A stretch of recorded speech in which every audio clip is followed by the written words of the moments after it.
سلامونه دوستانو، په دې هیله چې ټول به راته روغ او جوړ یاست. د افغانستان به سبا د امریکا لوبډلې سره لوبه ترسره کوي. د 19 کلنو نړیوال جام په لړ کې به افغانستان 19 کلنه سبا د امریکا 19 کلنې لوبډلې سره لوبه ترسره کوي.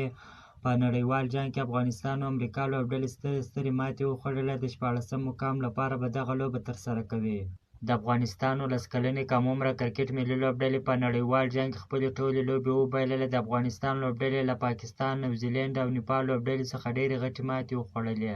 اوس به د 14 مقام ترلاسه کولو لپاره سبا د امریکا 19 کلنې لوبډلې سره مخ کېږي. که چیرې افغانستان دغه لوبه وګټل، د 19 کلنو نړیوال جام کې به 14 مقام ته راسي. که یې چیرې وبایلل، نور به هم شاته راسي. که غواړئ د کرکټ په اړه باندې تازه او مهم معلوماتو څخه ځان خبر کړئ، نو حتما موږ چینل در سره سبسکرایب کړئ او د فیسبوک پیج در سره فالو کړئ. تر بلې ویډیو پورې د الله په امان.